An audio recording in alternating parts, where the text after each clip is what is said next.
po yung second message natin. We will look at the three levels of prayer. Okay? The three levels of prayer, which are asking, seeking, and knocking, based on Luke chapter 11. So let's read the two verses that we will study today, verses 9 and 10 only. So let's read it all together. So I say to you, ask, and it will be given to you. Seek, and you will find. Knock, and it will be opened to you. For everyone who asks receives, and he who seeks finds, and to him who knocks, it will be opened. Our Heavenly Father, we praise and thank you today. You are the most glorious of all. You are the most worthy, awesome of all. There is no one like you, our Lord, our rock, our Redeemer. We boast in your name all day long. We boast in you, Lord God, all our lives. It is all because of you, Lord God, that we are what we are, O Lord, and your grace to our lives is not without effect. Panginoon, I want to thank you, Lord Jesus, for this church of yours, the church that you have given to us as a church family. We thank you, Father in heaven, Lord, for your grace upon each one, seeing our faith bear fruit, seeing our love with one another, Lord God, and to others even grow warmer and warmer. Seeing, Lord, our hope, O God, becoming brighter and brighter. Father, indeed, this is a pastor's joy. This is a pastor's reward to see, Lord, the sheep of the Lord drawing nearer, closer, knowing the Lord even deeper. Lord, truly this is our great joy, O God. Lord, that we will continue to decrease and you will continue to increase more and more. Maraming pong salamat, Panginoon, sa umaga pong ito. Dama namin ang inyo pong presensya. Dama namin ang inyo pong pag-ibig at kapangyarihan. Panginoon, at sa amin pong pakikinig ng inyo pong salita, Father God, kausapin niyo po kami. Lord, manguna po kayo. We pray, Holy Spirit, huwakan niyo po ang aming puso with great power and conviction. We pray, dear Lord, that you will bring down hope, O God. Father, you will bring down hope and encouragement and faith sa puso po ng bawat isang naririto, Panginoon. Lord, lalong-lalo na, Panginoon, yun pong may mga mabibigat sa kanilang mga puso na mga dinadala-dala, Panginoong Jesus. Father God, it is not an accident that we are here today, O Lord. And Lord Jesus, we pray that your word today will bear fruit. We will seek you. And if we seek you with all our hearts, Lord, you promised we will find you. Maraming pong salamat. To you we give back all the praises and the glory, Lord, for all that you will accomplish this morning. We love you, Lord, in Jesus' most mighty name. Amen. Amen. Makakaupo na po tayo, brethren.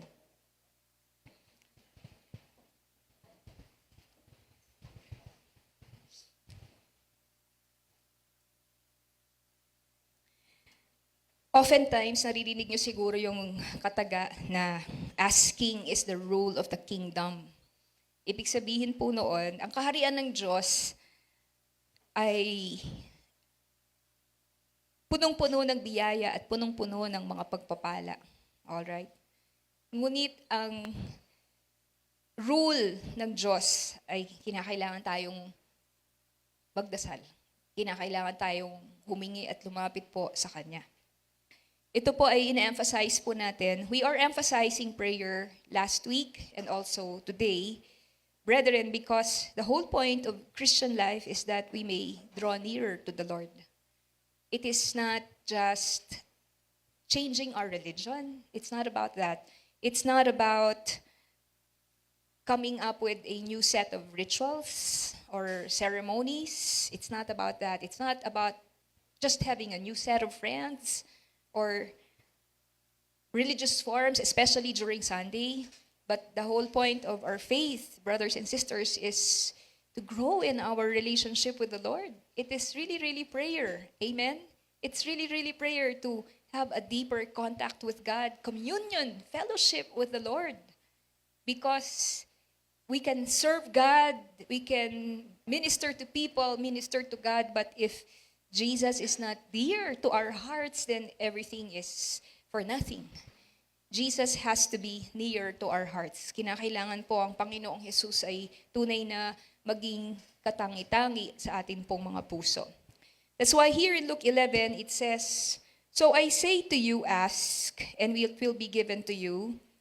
Seek and you will find, knock and will be open to you." Sa Tagalog, kaya sinasabi ko sa inyo, humingi kayo at kayo ay bibigyan. Humanap kayo at kayo ay makakahanap, makakakita. Kumatok kayo at kayo ay pagbubuksan. Yan po ang lahat ng yun ay tungkol sa pananalangin. Sapagkat lahat ng humihingi, nakakatanggap. Lahat ng humahanap, nakakakita. At sa lahat ng kumakatok, siya ay pinagbubuksan. Brethren, do you know that the Lord taught us not just to pray? Kasi the background of this verse in Luke chapter 11 is that the disciples asked Jesus to teach them how to pray. Okay? So, Jesus taught them the Lord's Prayer, "Our Father who art in heaven." Alright? So, yun po yung nasa first verses. The Lord also, I'm sorry, in another text, not here in Luke 11. But the Lord, yes, it's also in Luke 11. But the Lord also taught them a parable, alright, that they should be persistent in prayer. Brethren, these three levels of prayer, ask, seek, and knock,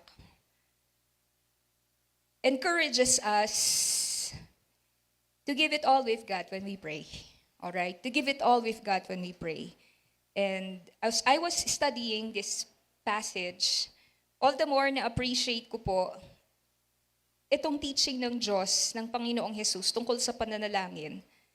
Kasi po, prayer has to be taken seriously. All right? If we are to thrive and flourish in our walk with the Lord in our Christian life and to thrive and flourish as ministers, as workers, as followers of Christ, prayer is the breath of our faith.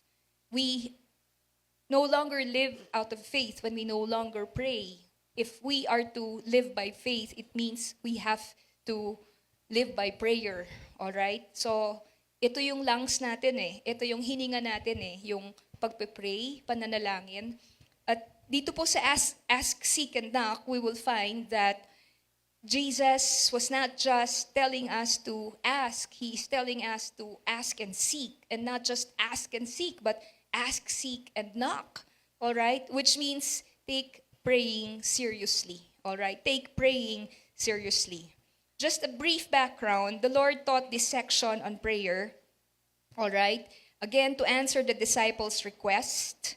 And He gave them a parable. Let me just read to you the parable. In verse 5, "Then Jesus said to them, suppose you have a friend, and you go to him at midnight and say, 'Friend, lend me 3 loaves of bread.'" Alright? So, meron kang kaibigan, at pumunta ka sa kanya kasi meron kang ibang kaibigan na pumunta sa tahanan mo na nagre-request ng hospitality, gustong makitulog sa bahay ninyo. Sa Eastern tradition po kasi big deal yung hospitality eh. Alright? So sabi rito, suppose you have a friend, alright, and you go to him at midnight and say, "Friend, lend me 3 loaves of bread. A friend of mine on a journey has come to me and I have no food to offer him." And suppose the one inside answers, "Don't bother me. The door is already locked and my children and I are in bed." So the person asking for bread was denied by the person in the house. All right? "And my children and I are in bed. I cannot get up and give you anything." Verse 8, "I tell you, even though he will not get up and give you the bread because of friendship," in other words, even you are close with each other, you're good friends, pero inistorbo mo kasi tutulog na siya, hating gabi na, tapos nang istorbo ka. So, tatayo yan hindi dahil magkaibigan kayo. Sabi ni Jesus, "Yet because of your shameless audacity." Okay? So, shameless audacity means Parang ganito po, sa Tagalog, kakapalan ng muka. Yun po yung ibig sabihin po nun. It is a kind of boldness na walang sinasanto. It's a kind of boldness na hindi nagfa-follow ng norms. Alright? So that's shameless audacity. He will surely get up and give you as much as you need.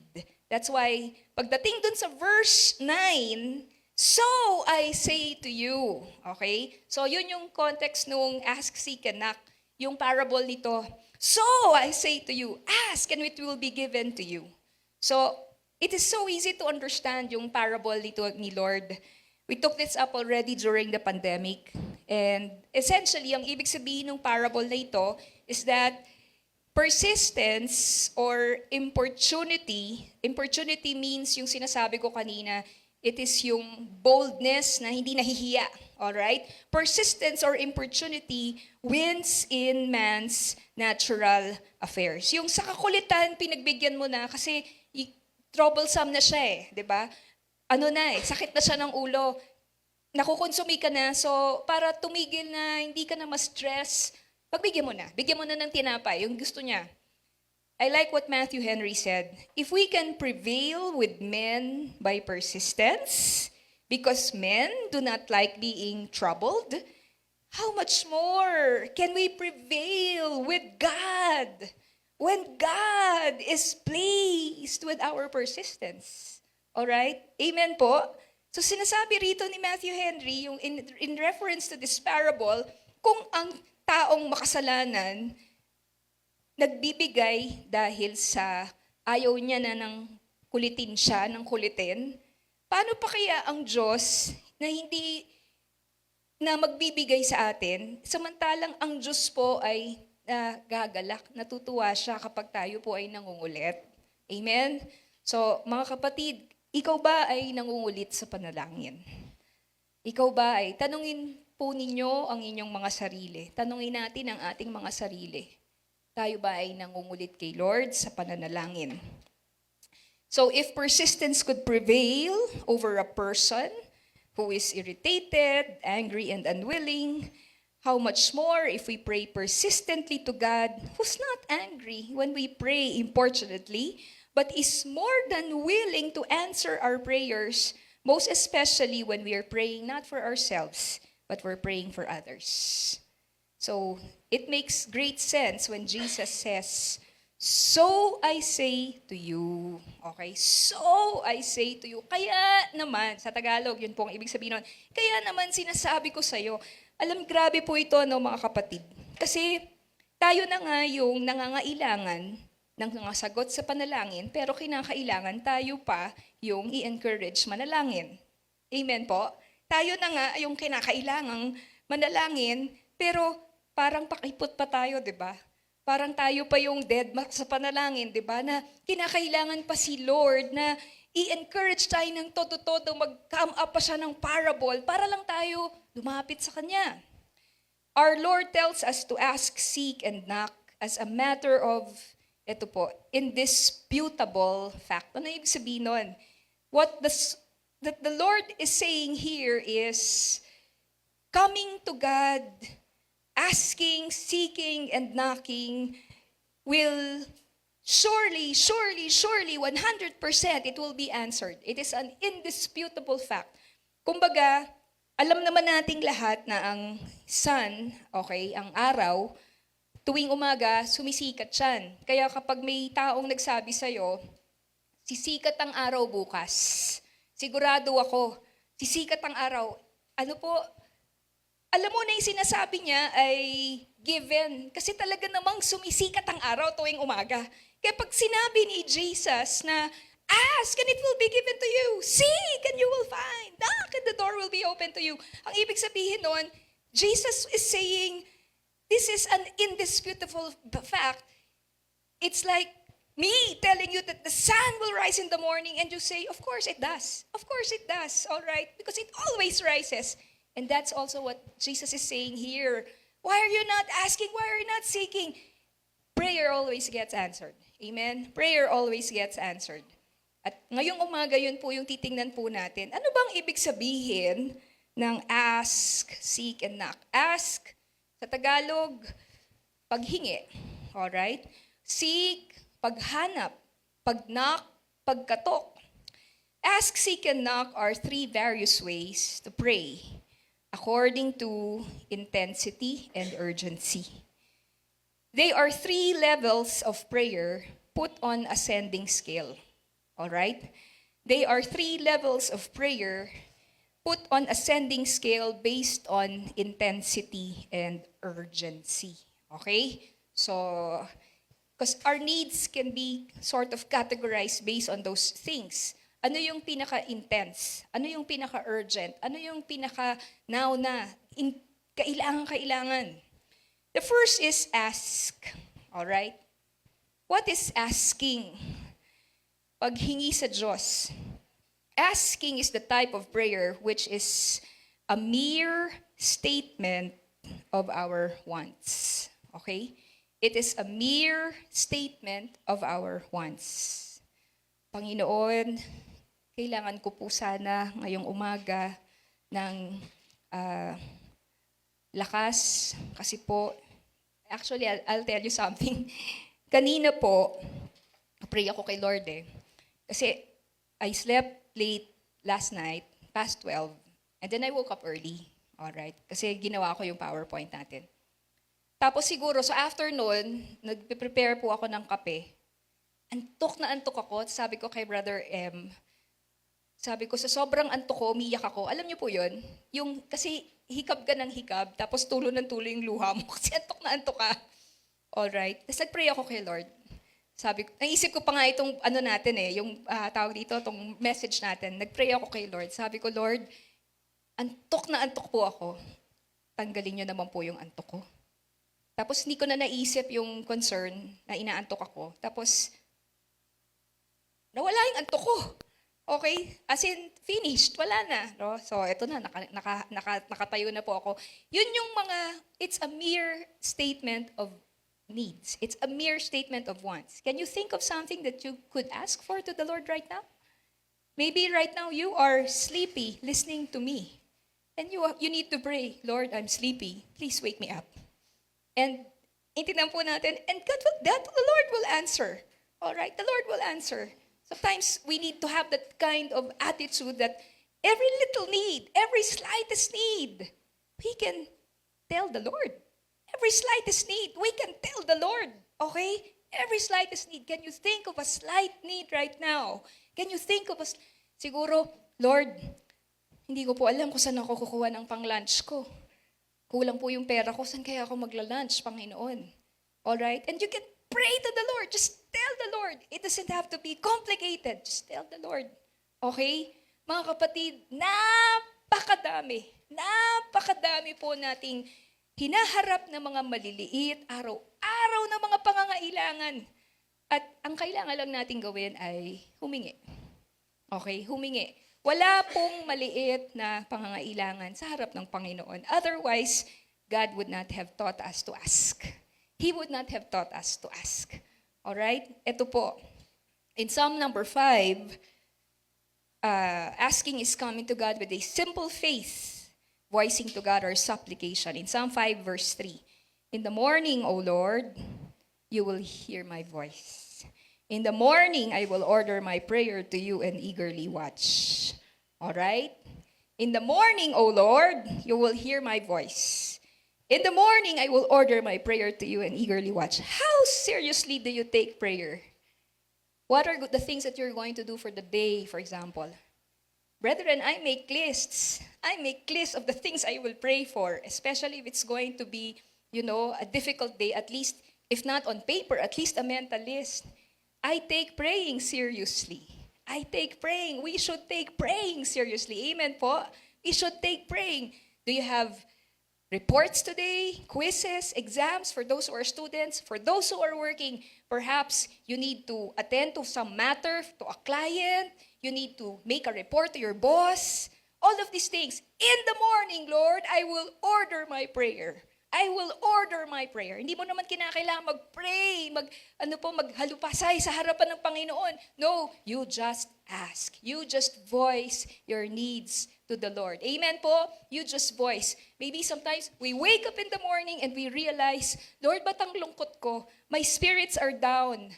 Lord, ito ba ay ito ba ay sanhi ng age? Maybe it's a midlife crisis. Maybe it's because I'm already old and all those things. And you wake up and you just ask God, Lord, take this away from me. Remove this, Lord. And napakabilis po ng Panginoon sumagot.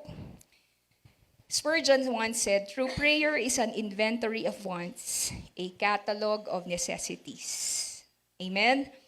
Thanks be to God because so many of our daily needs can be obtained by mere asking from God in faith. Asking may seem so easy. Para namang ang dali-dali, di po ba? But the Apostle James is right. You covet but you can't get what you want, so you quarrel and fight. You don't have because you don't ask. Alright? Wala kang ibang sisisihin kundi sarili mo. Bakit ka nakikipag-away? Bakit mo kinaiinggitan ng iba? And the Bible says you don't have what you want because you don't ask. You don't have what you want because you don't ask. Brethren, the reason we do not have is because we don't ask. And you know why? Do you know why we don't ask? We don't ask because we don't believe. We don't believe. All right? It is unbelief that keeps us from asking God. Ulitin ko po, it is unbelief that keeps us from asking God. Let me give you an example in the Bible of a person who asked in Mark 7. What we will do today is I'll show you some examples from the Bible of those who asked. Jesus left that place and went to the vicinity of Tyre.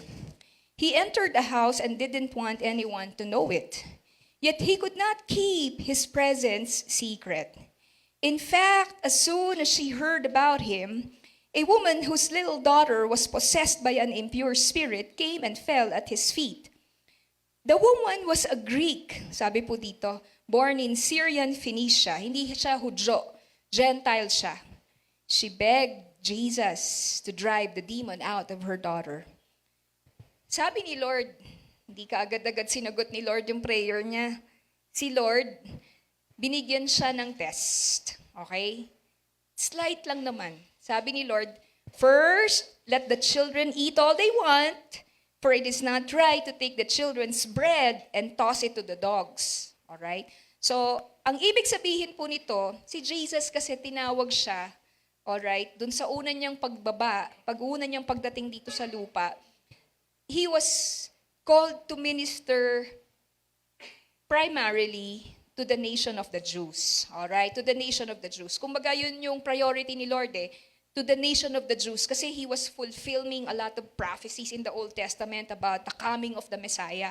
So, he was telling this woman, yun yung sinasabi niya, let the children eat all they want. So, kumbaga sinasabi niya, woman, Jews yung priority ko sa pagpunta ko dito. Tapos sabi niya, for it's not right to take the children's bread and toss it to the dogs. And we probably might think, hala, ang harsh naman ni Lord. Tinawag niya yung woman na dog. Actually, yung dog, hindi ito yung dog na parang scavenger dog. Okay? Yung dog dito is a pet puppy. Alright? So, hindi yun yung dog na iniisip natin na scavenger. Alright? Tapos ang sagot nung woman, far from being deterred or being discouraged. Nakakatuwa yung woman kasi sinakyan niya yung sinabi ni Lord sa kanya. Lord, she replied, even the dogs under the table eat the children's crumbs. In other words, the woman was saying, Lord, I don't need a whole loaf, a whole pie of bread. Lord, even just the crumbs, Lord, is enough. Verse 29, then he told her, for such a reply, you may go. The demon has left your daughter.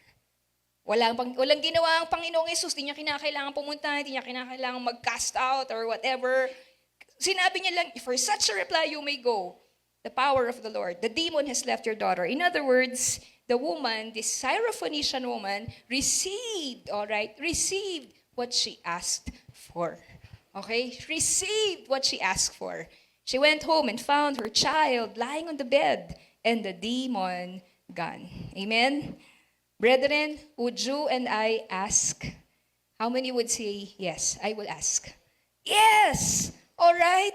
Sana po ito pong message na to would really make us take advantage of asking. Why will you not ask?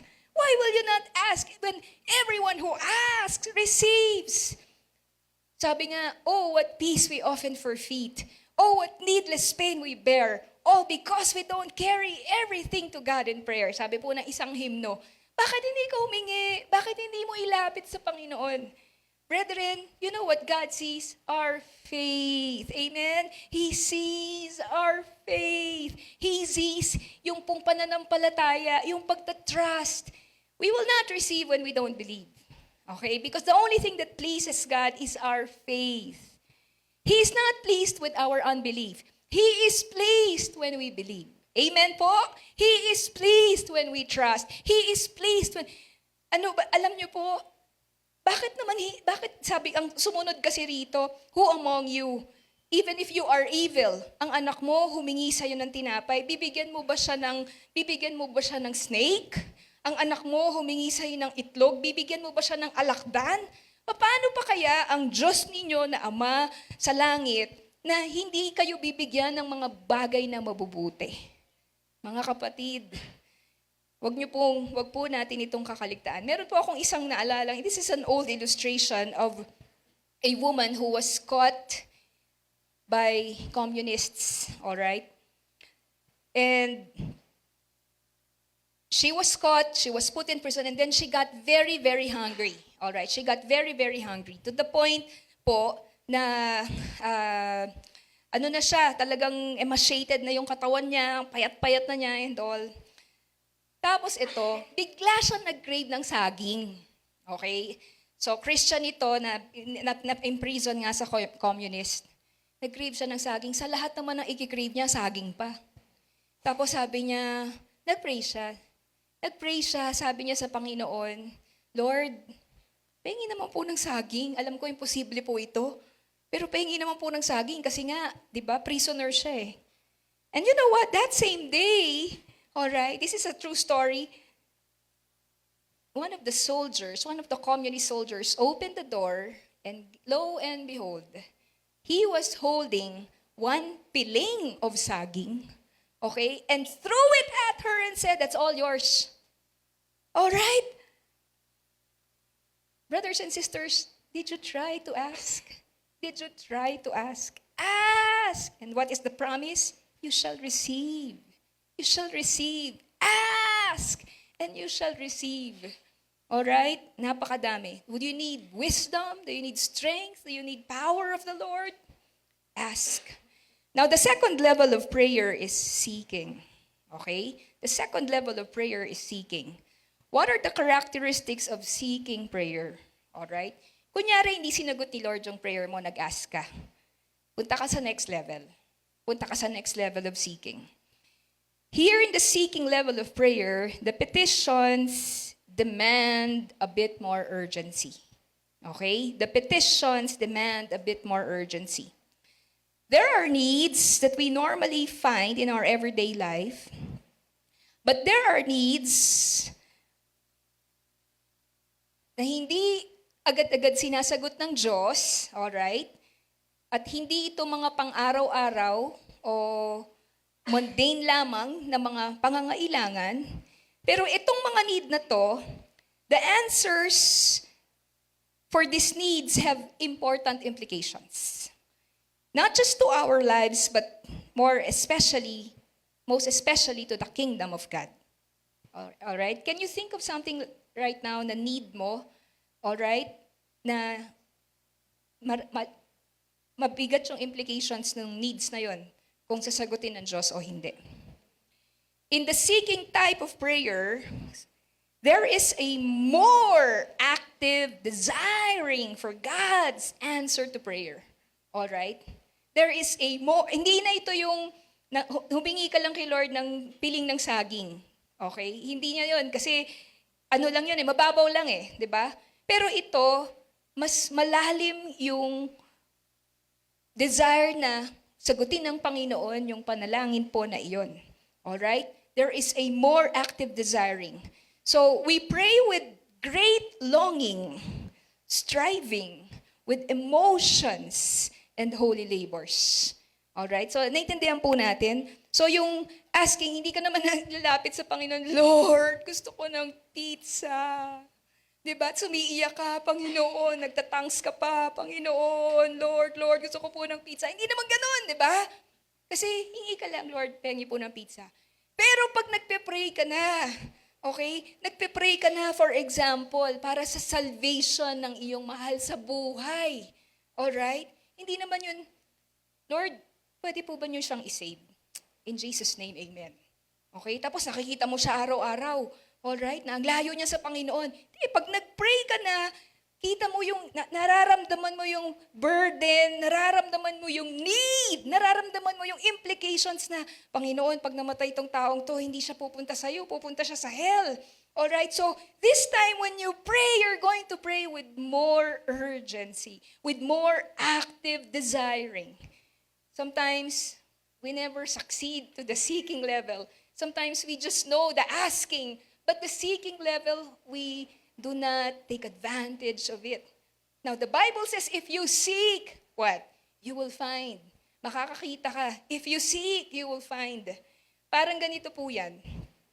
For example, naghahanap po kayo, alright, meron kayong need, and anything, for example, and at first, hindi mo siya nahanap sa isang store. And then you went to online. Wala pa rin doon. Pero you really need to buy this stuff eh. Siguro kailangan mo siya sa school, kailangan mo siya sa work. You really need to get this. And then you've tried many shops, you've tried many stores, you went to online shopping, and you don't stop until, because you know, meron kang makikita, hindi pa pwedeng wala. So, may time element po yung seeking. Okay? May time element siya. Kasi wala namang naghahanap ng 2 minutes lang, di ba? Pag naghahanap ka, may involved yung oras po dyan. What are examples of the seeking type of prayer? Jesus is the example of the seeking type of prayer. Hebrews chapter 5, verse 7. During the days of Jesus' life on earth, he offered up prayers and petitions with fervent cries and tears. Why? To the one who could save him from death. Because the need of Jesus was, he was going to pay the punishment for the sins of the world. All right? Now, he has to satisfy the justice, the wrath of God, so that we will be saved and we will be forgiven. Jesus needs to absorb the wrath of the Lord and avert God's wrath so that we will be forgiven by the Lord. Imagine all that sin of the world upon the shoulders of the Lord. Okay? Sa tingin niyo po ba, Jesus just went through his 33 years of life here on earth without praying and just expecting that God will answer the salvation of man? Hindi po eh. Jesus took time to pray. And when he prayed, he sought God earnestly. Amen? He sought God earnestly. Kaya sabi rito, during the days of Jesus' life on earth, which means the Lord did not only offer prayers and petitions once or twice, but he offered prayers and petitions to the one who could save him from death frequently. Brethren, that's the seeking type of prayer. That's the seeking type of prayer. You never stop. You never stop. It's hindi pa sumasagot si Lord, pero you continue to ask with urgency in your heart. Another example is Colossians chapter 4. This is where we got the name for our prayer ministry, Epaphras. Epaphras, who is one of you and a servant of Christ Jesus, sends greetings. He is always wrestling in prayer for you. All right? He is always wrestling in prayer for you. That you may stand firm in all the will of God, mature and fully assured. I vouch for him that he is working hard for you and for those at Laodicea and Hierapolis. Si Epaphras, ano ang kanyang ministry? Aside from the fact that I think he's a pastor, he is always wrestling in prayer for you. All right? And you know what? The word wrestling there, let's go to the next one po, is the Greek word agonizomai. And the word wrestling there means to struggle, like when engaged in an intense athletic contest or warfare. That's what it means, to wrestle, to agonize. Mga kapatid, alam niyo po ba nakakapagod ang mag-pray? Pag po nagpe-pray po kami rito kapag Friday ng gabi, si Sister Angie, si Sister KJ, nagpe-prepare sila ng pagkain. Tapos pagkakain na kami, bakit ganun, gutom na gutom tayo? After mag-pray, magpe-pray ka ng mga, we would usually pray for about an hour and a half. Sometimes it extends to 2 hours. And then after that, we find ourselves so hungry. Why? Because prayer is actually work. All right? Prayer is work. It's agonizing. All right? It's agonizing. Alright? Kasi bakit? Meron kang burden eh. Meron kang pasanin na dala-dala mo sa iyong puso at ipinamanhik mo yun sa Panginoon. Ipinapanmanhik mo sa Panginoon. Ito'y sagutin ng Diyos. Tim Keller said, prayer, though it is often draining, even in agony, in the long term is the greatest source of power that is possible. Friends, isn't it probably the reason why people do not proceed to the next level of prayer, which is seeking? Why? Because it's work. It's hard to do it. It's hard to do it. It takes time. It takes concentration. It takes power. It takes physical strength. It takes energy. And most of all, it means that you're not going to do other things. You turn off your phone, you enter your room, sarado mo, ikandado mo yung ano mo at manalangin ka. Okay? Lumuhod ka sa Panginoon. There are blessings in the kingdom of God that cannot be possessed by mere asking. We must practice a more active longing for these things by prayer. In my personal experience, I find oftentimes that many needs in the ministry, many needs here inside the church, they often fall under the seeking prayer. All right? Yun po yung my personal experience. For example, when I'm praying for God's blessing upon our Sunday service, mere asking is not enough. You understand? Tama po? When I pray for our Sunday service, mere asking is not enough. I can't pray, Lord, please bless our service. In Jesus' name, amen. Patay ka. Alright? Kung ganun lang yung prayer mo, ato kayang po pwedeng mangyari? Alright? Naku, grabe po. Hindi po natin mapapanalunan ang battle. No? Paglinggo. The Holy Spirit presses the burden upon your heart and you are led to pray in greater depth and fervency. All right? Such seeking type of prayer is the real secret to bringing heavenly blessing and success to God's work. All right? So brethren, that's the seeking type of prayer. I want to share to you an answered prayer. Kanina gusto ko na itong i-share, nakalimutan ko po kasi nagulat ako dun sa Pastor's Appreciation Month. We want to rejoice and congratulate one of our brethren. All right? Sister Jeanette and her son, Brother Ken, for passing the physician's licensure examination. All right? So, we were all happy. So happy. Si Sister Net was, iyak ng iyak. Hanggang kahapon umiiyak siya. Kasi nga po, ang hirap po kaya, 6,000 po pala yung nag-exam sa physician's licensure examination. Tapos ang nakapasa lang, mga more than 3,000. Imaginein po ninyo yun. Nagpupuri tayo sa Panginoon. Nagpapasalamat tayo sa Panginoon. May doktor na tayo. Meron na tayong doktor dito sa church, si Kenneth. Alright? Sinagot ng Panginoon. Sabi nga, nabasa ko dun sa isang comment ni Brother Kenneth. Sabi niya, it's just a miracle. All right, it's just a miracle. I've seen some who failed, all right, and it's so totally heartbreaking. Pag nag-fail ka dun sa physician's licensure exam, all right, and it's really, really a miracle. And why did I mention that? It's because it's connected. Because I think Sister Net was in this level of prayer. Not asking, but seeking. Correct? Sister Net? She was in that seeking prayer. All right? Hindi yan, Lord, papasahin niyo po yung anak ko. In Jesus' name, amen. Diba? Hindi talagang mag-agonize ka Mag-agonize ka, iiyak ka sa Panginoon. Hindi lang isang beses yun. Diba? And siguro, si Sister Net, 5 taon na siyang nag-agonize sa prayer. Di po ba? Kasi mag-isa niyang, itinaguyod po yung single mother po siya. Itinaguyod po yung anak po niya sa pag-aaral po ng medicine. So, yun yung seeking prayer. Amen po? Okay. Now, what else can we find about the characteristic of the seeking type of prayer? Here, the petitioner would plead God's promises. So, ganun siya kaseryoso na masagot ng Panginoon na nakikipag-argue siya sa Diyos. Okay? Seeking signifies we prepare our arguments, plead reasons for the granting of our desires, and we begin to wrestle with God for the mercies needed. That's how serious a person is when he is seeking in prayer.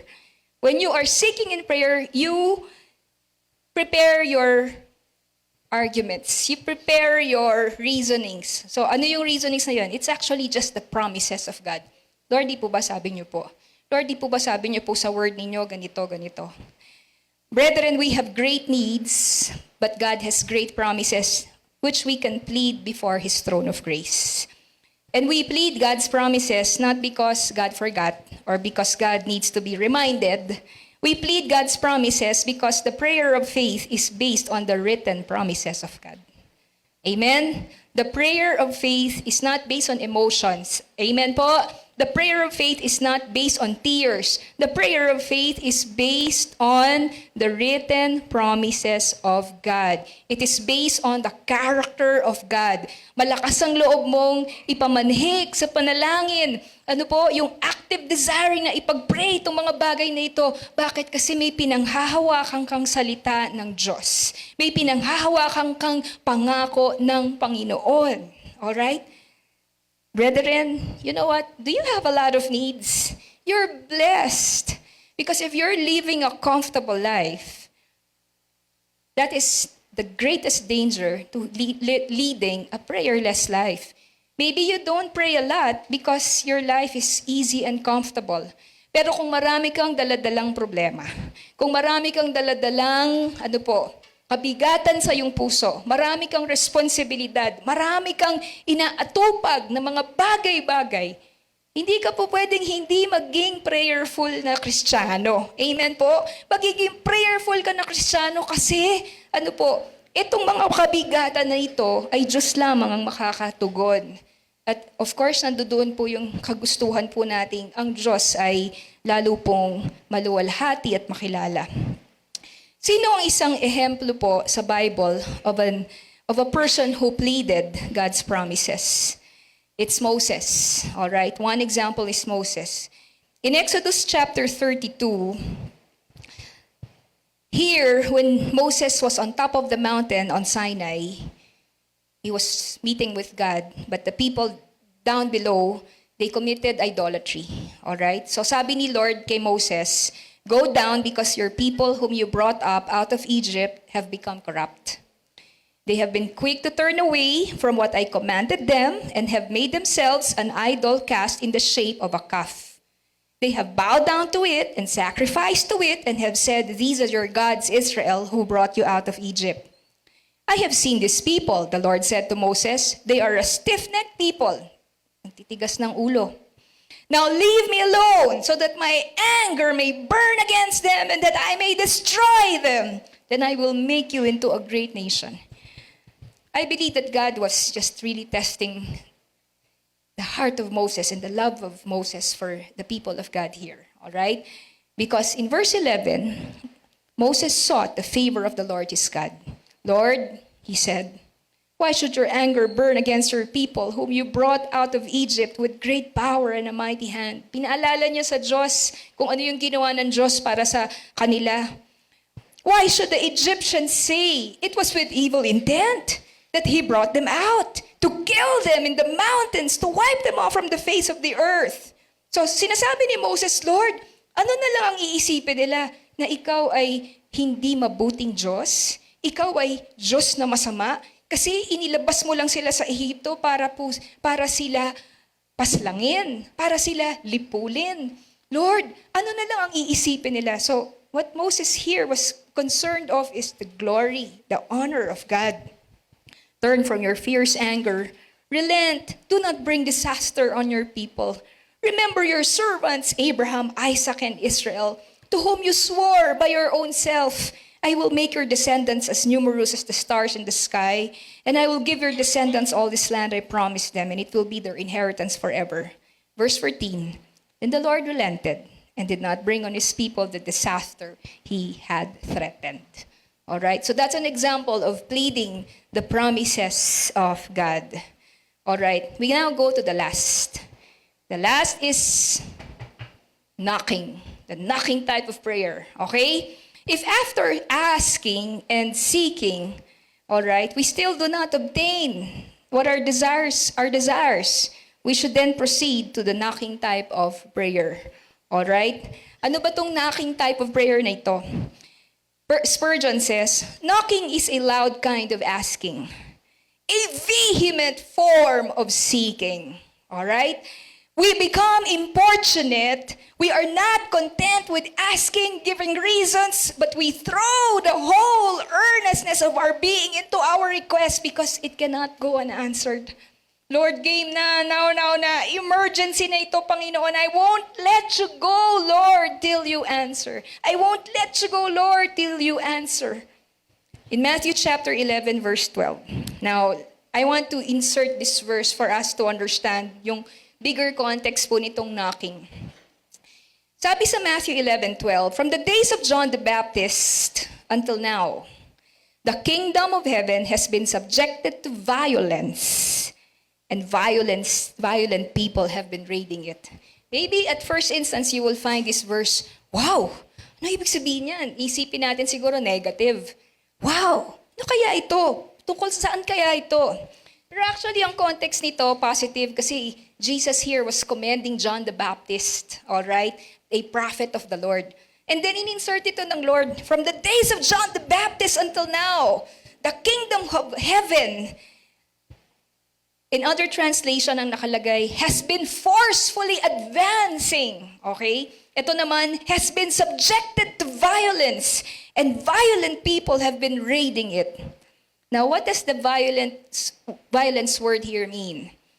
Violence is the Greek biazo. It's not violence, the bloody violence that we watch on movies. All right? That's not what it means. It is used here in a spiritual sense when power is used to forcibly seize, to lay hold with one's full and personal participation. In other words, it is positive aggressiveness. All right? So, kasi sinasabi ng Panginoon dito, kung i-retranslate natin yung Matthew 11:12, from the days of John the Baptist until now, the kingdom of heaven is pressing forward, biazo, and pressing forward, people seize it. You know, brethren, what this means?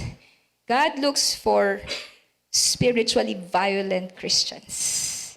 All right? Who will seize, who will forward the kingdom of God, who will knock. All right? Siguro, who will knock until your knuckles bleed. Yung ganun tipo, who will knock until the door is opened. Ito yung hinahanap ng Diyos. And I hope and pray that we will become this kind of praying people.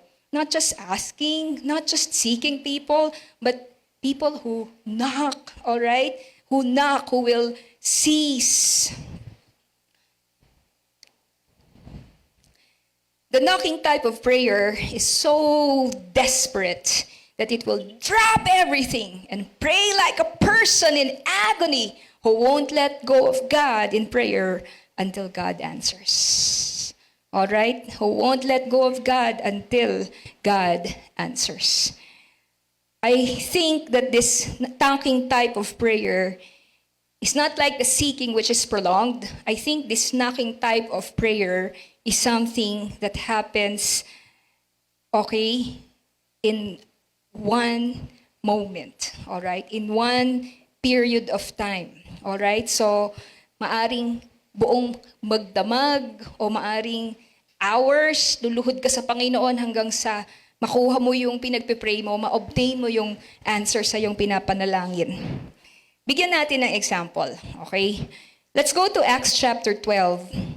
In Acts chapter 12, Peter, the Apostle Peter, was arrested by King Herod. So he was put into prison. In verse 4, after arresting him, He put him in prison, handing him over to be guarded by 4 squads of 4 soldiers each. All right, so that's total of 16 soldiers guarding Peter. Now, look at the church in verse 5. So Peter was kept in prison, but the church was earnestly praying to God for him. I think that's a knocking type of prayer. Because you know what happened? The night before Herod was to bring him to trial, Peter was sleeping between 2 soldiers, bound with 2 chains, and sentries stood guard at the entrance. Now, look, suddenly, an angel of the Lord appeared, and a light shone in the cell. He struck Peter on the side, woke him up. "Quick, get up," he said, and the chains fell off Peter's wrists. In other words, Peter walked out of prison. The angel set him free. All right? That's a miracle. All right? He was rescued from prison by the Lord's angel. Now, when you go to verse 12, okay? So, medyo naalimpungatan, hindi niya alam kung nagbi-vision ba siya o totoo pero totoo talaga. No, na-realize niyang totoo na talagang nakalabas na siya at may anghel na nagpakita sa kanya. When this had dawned on him, he went to the house of Mary, the mother of John, also called Mark, where many people had gathered. And what were they doing? They were praying. Amen? They were praying. I think that's the knocking type of prayer here. Because they didn't pray until Peter got released. They didn't stop praying until Peter got released. Another example is Jacob. Si Jacob po ay isang lalaki na ubod po ng switik. Iyan po ang kanyang character sa Bible. Kaya nga, Jacob yung pangalan niya. He was a man who would try to grab the blessings of God instead of waiting for God to bless him. So that's the kind of person Jacob was. All right? Anyway, it came to a point wherein he couldn't stay anymore in the household of his father-in-law Laban. God was now telling him to go back to Canaan, the promised land. But the problem was, meron siyang unsettled business dun Kasi niloko niya yung kapatid niya, yung kuya niya, si Esau. Yung kuya niya, si Esau, ninakawan niya ng birthright. Napunta sa kanya yung blessing ni Isaac. So most of you know that, all right? But now after 20 years, he wants to go back already kasi wala na siyang pag-asa doon sa father-in-law niya. Kailangan niya nang umuwi sa Canaan. But the problem was he was going to meet Esau, who 20 years ago wanted to kill him, all right, for what he has done. And you know what, Jacob, ang dami niyang ginawa. He made a lot of strategies para ma-appease niya yung galit which he thought, all right, ni Esau. Until finally, wala na siyang ibang magawa, wala na siyang ibang strategy na pwede niyang gawin. The night before he was going to meet his brother, all right, in Genesis chapter 32, God met Jacob. There was an angel that appeared, and Bible scholars would say that actually that angel was Jesus Christ. All right? It was a Christophany po. Kumbaga yung physical manifestation ni Lord sa Old Testament.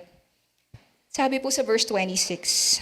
So ginawa ni Jacob, nakipagbuno siya dun sa angel, all right? Ayaw niyang pawala, nakipagbuno siya, nakipag-wrestle, all right? Nakipag-wrestle siya. In verse 26, then the man said, all right? So that's Jesus, that's God, "Let me go, for it is daybreak." But Jacob replied, "I will not let you go unless you bless me." All right? I will not let you go unless you bless me. Brethren, this is the knocking type of prayer. Lord, I won't rise from my knees. I won't rise from my knees until you bless me. I won't rise from my knees until I know I have your answer. Okay? The man asked him, "What is your name?" "Jacob," he answered. Verse 28. Then the man said, "Your name will no longer be Jacob, but Israel, because you struggled with God and with humans and have overcome." Answer to prayer, when he finally met his brother, all the fears, lahat ng fears na iniisip niya na gagawin sa kanya ni Esau, hindi yun nagkatotoo. Kasi mahal na mahal siya ni Iso. Niyakap siya ni Iso, hinalikan siya ni Iso, nag-iyakan sila ni Iso. Mga kapatid, meron ka bang ganong experience? Siguro may haharapin kang kaaway. May haharapin kang person. Takot na takot ka, hindi mo alam. O siguro may haharapin kang interview. Alright? Anyway, the point is, you have nowhere to go. And you know what? You don't need to dwell on those fears. You can knock on the door of God and He will open the door for you. Amen? Because that's what the Bible teaches us. Knock and it will be opened. Last example. The prophet Elijah on Mount Carmel. In 1 Kings chapter 18, and Elijah said to Ahab, "Go eat and drink, for there is a sound of a heavy rain." But Elijah climbed to the top of Carmel, bent down to the ground, and put his face between his knees. "Go and look toward the sea," he told his servant. And he went up and looked. "There is nothing there," he said. 7 times Elijah said, "Go back." The 7th time, the servant reported, "A cloud as small as a man's hand is rising from the sea." So Elijah said, "Go and tell Ahab, hitch up your chariot and go down before the rain stops you." Meanwhile, the sky grew black with clouds. The wind rose. A heavy rain started falling. Ang background po kasi nito, dahil po ginudge ng Diyos yung Israel ng drought for 3 years dahil masama po yung kanilang hari at ang kanilang reyna nung panahon po na yon. So, nag-proclaim ng drought ang Diyos. But after 3 years, pauulanin na ulit ng Panginoon. So ang sabi ng propeta, dun sa hari nila, si Ahab, uulan na. Sumilong ka na. And anong ginawa po ni Elijah? No? Ang ginawa niya, he went down, he put his head in between his legs, and he started to pray. He started to pray. Alright? Tapos sabi niya ron sa utusan niya, tingnan mo nga, kumuulan na. Master, wala pa. Ilang beses niyang pinabalik para i-check kung umuulan. Inabot po ng 6. Wala ni isang, gabuhok na ulap. Tuyong-tuyo. Sa 7th beses, so every time babalik, magpe-pray na naman ulit si Elijah. Hanggang sa 7th beses, pinapunta niya yung kanyang utusan. Sabi niya, tingnan mo nga. Sa pagbalik, Master, there's now a cloud the size of a man's hand. And then, rain poured down. Rain poured down. All right? The drought was finished. That's the example of a knocking prayer. So, brethren, let's go to our conclusion today. Prayer should grow from asking, which is the statement, to seeking, which is the pleading, and to knocking, which is importuning. Importuning means to press or urge with a troublesome persistence. Ulitin ko po. Prayer should grow from asking, which is the statement, to seeking, which is the pleading, to knocking, which is the importuning. Katok, katok, katok! Meron po akong share sa inyo. Alright. Tungkol sa mga kapitbahay namin. Okay. Kasi yung parking namin, sometimes, pag di kami nakaka-park doon sa alley, doon sa road, doon kami makikipark doon sa garage. Sunod-sunod po yun eh. Okay? Sunod-sunod. So, pag may lalabas sa likod, tapos nandun kami sa harapan, or kahit na sino, pupunta ka doon sa bahay, kakatok ka. Alright? Kami po ni Brother M, natatawa kami. Kasi meron pong isang bata, pag kumakatok, alright, hindi mo pwedeng hindi pagbuksan. Okay? Kasi 'di ba ang pagkatok sa kapitbahay, 'di ba?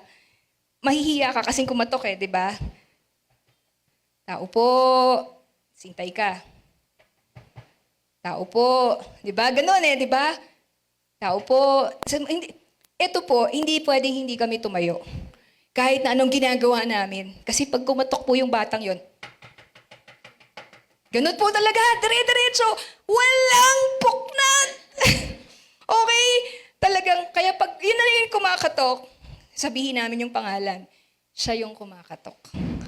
Okay. So, okay, bababa na kami. Mamove na namin yung sasakyan. Tapos magtatawanan kami kasi that's how he knocks.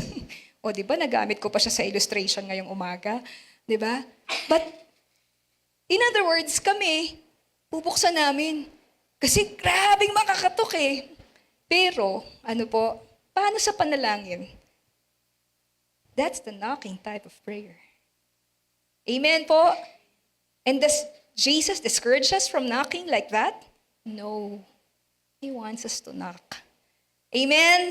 He wants us to knock. Excited na ba kayo mag-pray? Amen, di ba? Excited ka, ang sarap palang mag-pray, ganun pala yun. Pag pala hindi ako sinagot ni Lord sa asking, may next level pa pala. Alam niyo po bakit to ginagawa ng Diyos? Kasi gusto ng Panginoon yung faith natin sa Kanya mag-grow. Mas lalo pang mag-alab. Kasi kung asking lang, tas lahat binibigay ng Diyos, sa palagay niyo po ba, mag-grow yung faith natin sa Panginoon? Mas lalo ba tayo mag-hope against hope? Hindi po eh. Pagbigay agad eh. Di ba? And at the same time, yung burden na pinagpipray natin, lalo siyang lumalalim. Mga kapatid, nawa, ito po yung pinaka-closing natin ngayong umagang ito. Whatever form your prayer is, it shall succeed. But if you only ask, you shall receive. If you seek, you shall find. If you knock, it shall be opened. All right? So it doesn't mean that because you did not receive and you ask, God is not going to answer. Go to the next level because he who seeks will find. All right? And the third is the knocking type of prayer. And he who knocks, the door shall be opened. I'd like to end with this verse. This verse, we talked about it last Friday sa Epaphras. Ezekiel 22 verse 30. God says, I looked for someone among them who would build up the wall, stand before me in the gap on behalf of the land. So I would not have to destroy it, but I found none. You know what struck me about this verse, and we were meditating on it last Friday? It's the words, I looked for someone. I looked for someone, which means, brothers and sisters, God is looking for intercessors. All right? He is looking for prayer warriors. He is looking for people who would commit themselves to pray. So he would bring down his burdens, his petitions upon our hearts so that he could use us to accomplish his work here on earth as it is in heaven. You know who else does that? It's our Lord Jesus Christ. Because our Lord Jesus Christ right now in heaven does intercession for us. That is why you want to be Christ-like. You cannot be Christ-like and not want to be an intercessor. Because to be Christ-like means to stand in the gap on behalf of others. Brethren, there are so many needs left and right. So many needs left and right. Sa buhay mo pa lang, mag-umpisa tayo. Sa asawa mo, sa mga anak mo. Tama po, meron kang anak na nagre-rebelde. Meron kang anak na nagpapasaway. Hindi ka ba iiyak sa panalangin? Tama po! Hindi ka ba maghihiyaw sa Panginoon sa panalangin? Iiyak ka sa panalangin. Dahil alam mo, Diyos ay nangako ng mayroong katugunan sa pananalangin. Tumayo po tayo, mga kapatid, at tayo po ay magwakas sa panalangin. Panginoon, kaibutin niyo po. Tinataas po kayo at sinasamba. Niluluwalhati po namin kayo ngayon at magpakailan pa man. Salamat, Panginoon, sa inyo pong mga salita na nagbibigay sa amin, Panginoon, ng pag-aalab sa aming pong mga puso. Father, we praise and thank you, O Lord God. Indeed, Lord, after this, who wouldn't want to pray? Who wouldn't want to ask? Who wouldn't want to seek? Who wouldn't not want to knock? And Lord, as a result, we would grow deeper in love with you. As a result, we would grow more passionate in the things of the kingdom of God, O Lord. Father, indeed it is our prayer. Bring down the spirit of prayer upon our hearts through your word, Lord Jesus. Holy Spirit, we pray that you will just allow your power to work in our hearts and cause us to ask, to seek, and to knock. For he who asks, he shall receive. He who seeks, he shall find. And he who knocks, the door shall be open to him. Panginoon, hindi ko po alam kung ano po ang aming pong mga pinagdadaanan, Panginoon, ngayon. Lalong-lalo na doon po sa mga bagong naririto ngayon, Panginoon. Ngunit alam ko po, Lord Jesus, na itinalaga niyo po na sila ay makarating ngayong umaga. Marinig nila po ang mensahe ninyo ngayong umagang ito, Panginoon, o Jesus. At bigyan sila ng pag-asa, Panginoon, na mahal niyo po sila.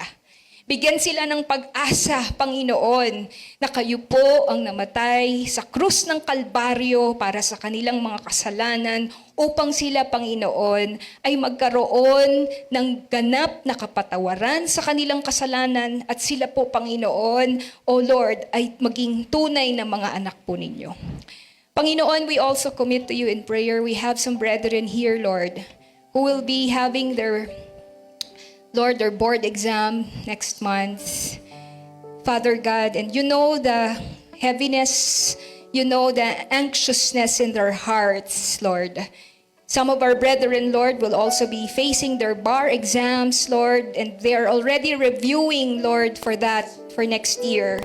Lord God, we just continue to commit them to you, Lord. This is perhaps a make or break for these young adults of ours. And we commit them to you, Lord, that you will use this season in their lives to teach them to ask, seek, and knock. Lord, we also want to take this chance to thank you for answering, Lord God, the prayers of one of our dear mothers here in the church, Sister Jeanette. We thank you so much, O Lord God, for, Lord, answering, Father God, her seeking prayers, and also of the church for the passing, Lord God, of Brother Kenneth. Marami pong salamat. Lord, we just want to rejoice today because not just that, but there are so many answers to prayers, Lord. And Lord, you want us, O Lord God, to pray even more. Lord God, where can we find a God like you, dear God? Where can we find a God like you, Lord Jesus? Lord, that you want us to pray even more when you have given us already so much, and that you even put our prayers in the bowl, O Lord, in a bowl filled with incense, because incense represents the prayers of the church. Truly, Lord, prayers are precious in your eyes. Marami pong salamat, Panginoon. At ito po ang ipinapanalangin namin, Panginoon, na tunay nga, Lord God, draw us closer to you. The Spirit of God is the spirit of prayer. And Lord, to draw close to you means to pray. Thank you, Lord God. We commit each one into your loving hands, to your care and protection, Father God. Father in heaven, we are excited to pray, Lord Jesus. And Lord, we also pray that you will bless our Epaphras prayer meeting every Friday. Dalangin namin, Panginoon, na Panginoon, marami pa po kayong tawagin ng mga intercessors. I looked around to find if someone will stand in the gap. And Lord, we know that it's not too hard to ask that you turn this whole church, Lord God, into a church of intercessors. Lord, may this become your gift to Gospel of Grace. Lord Jesus, that we become a church of prayer warriors. That we become a church, Lord, of people who would wrestle in prayer. Marami pong salamat, Panginoon. We commit to you each one into your care, into your love. Father God, we know, O Lord, Father God, that you have a plan and purpose for each one. Marami pong salamat sa grasya na puspos niyo po kami ngayon sa umagang ito. At kayo lamang, Panginoon, ang iniibig namin. Kayo lamang ang tinataas at sinasamba ng aming buong puso, O Jesus. Hallelujah! We love you. We praise you, Father. In Jesus' most precious and mighty name we pray. Amen and amen.